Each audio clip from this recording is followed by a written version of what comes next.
जरा सोचिए, एक ऐसा भारत जहां हवा हमेशा साफ और स्वच्छ हो, जहां बच्चे नीले आसमान के नीचे खेल सकें, जहां बिजली हर घर तक पहुंच चुकी हो और वो भी सस्ती। क्या ये सपना है या फिर हकीकत बनने वाला भविष्य? दोस्तों, ये सपना है ग्रीन एनर्जी ट्रांजिशन का। भारत ने दुनिया से वादा किया है कि आने वाले दशकों में वो कोयले और तेल पर निर्भरता कम करेगा और हरित ऊर्जा का देश बनेगा। लेकिन सवाल है, क्या ये इतना आसान है? इस सफर में भारत किन चुनौतियों से जूझ रहा है, आज हम यही राज खोलेंगे। तो वीडियो को आखिर तक जरूर देखिए, क्योंकि यह सिर्फ बिजली और पावर सेक्टर की कहानी नहीं है, यह भारत के भविष्य की कहानी है। नमस्कार, मैं महेंद्र मीना और आप देख रहे हैं PR अड्डा इंडिया।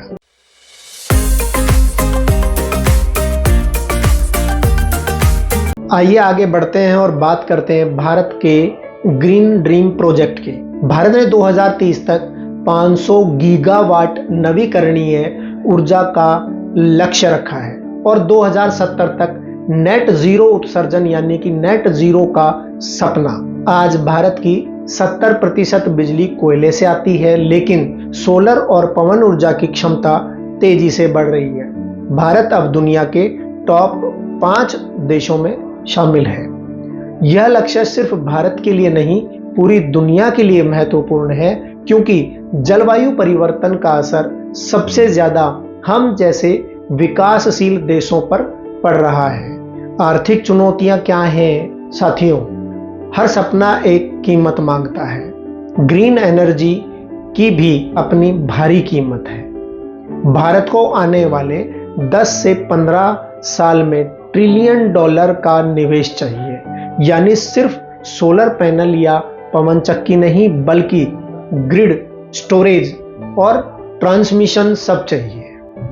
अगर ये निवेश नहीं आया तो ट्रांजिशन धीमा होगा, और अगर आया तो बिजली की कीमतें बढ़ सकती हैं। इससे उद्योगों की प्रतिस्पर्धा घट सकती है और आम आदमी की जेब पर भारी असर पड़ सकता है। सबसे बड़ी चुनौती है फाइनेंसिंग। घरेलू बैंकों के पास इतनी क्षमता नहीं। विदेशी निवेशकों को लाने के लिए पारदर्शी और स्थिर नीतियां होनी चाहिए।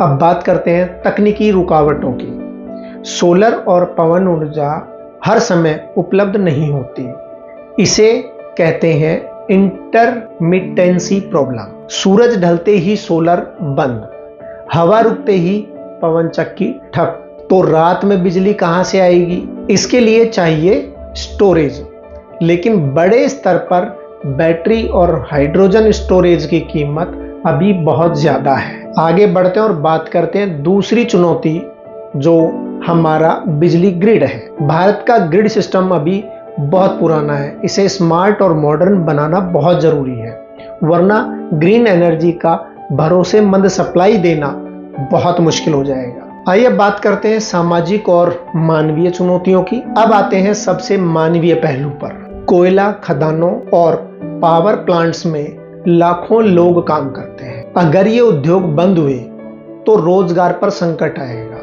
इन लोगों को नए ग्रीन जॉब्स के लिए रीस्किलिंग करनी होगी।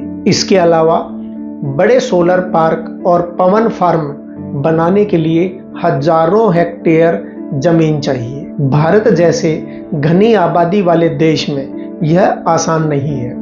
किसानों का विरोध, पर्यावरणीय असर और राजनीति सब शामिल हो जाते हैं। और सबसे अहम बात वो है समानता।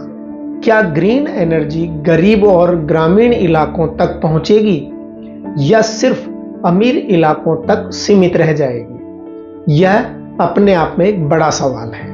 आइए आगे बढ़ते हैं और देखते हैं नीति और संस्थागत चुनौतियां क्या हैं। भारत की ऊर्जा नीतियां अक्सर बदलती रहती हैं। कभी सब्सिडी मिलती है, कभी कट जाती है। निवेशकों के लिए ये अनिश्चितता एक बड़ी प्रॉब्लम है। केंद्र और राज्य सरकारों के बीच समन्वय की कमी भी रुकावट पैदा करती है। अगर नीति स्थिर और स्पष्ट न हुई तो निवेश और प्रगति दोनों धीमे हो सकते हैं। अब बात करते हैं आगे का रास्ता क्या है। यानी क्या समाधान हो सकता है? तो सवाल है, समाधान क्या है? पहला, घरेलू शोध और नवाचार। हमें अपनी बैटरी टेक्नोलॉजी, हाइड्रोजन ऊर्जा और स्मार्ट ग्रिड विकसित करने होंगे। दूसरा, अंतरराष्ट्रीय सहयोग। भारत और जलवायु, वित्त और तकनीकी मदद की जरूरत है।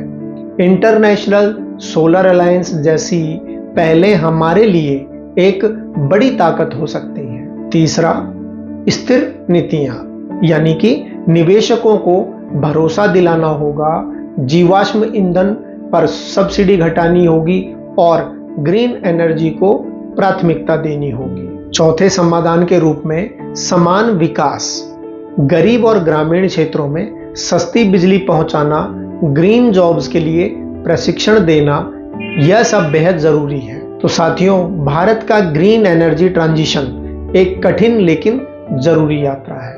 यह सिर्फ तकनीकी या निवेश की बात नहीं, यह रोजगार, सामाजिक न्याय और भविष्य की सुरक्षा की भी बात है। अगर भारत इस चुनौती को पार करता है तो यह न सिर्फ अपनी जनता का भविष्य सुरक्षित करेगा, बल्कि पूरी दुनिया को जलवायु संकट से लड़ने की उम्मीद भी देगा। तो अगली बार जब आप नीले आसमान को देखें, सोचिए, क्या हम उस भारत की ओर बढ़ रहे हैं जहां हवा साफ होगी और रोशनी हर घर में होगी। आज के लिए इतना ही। धन्यवाद।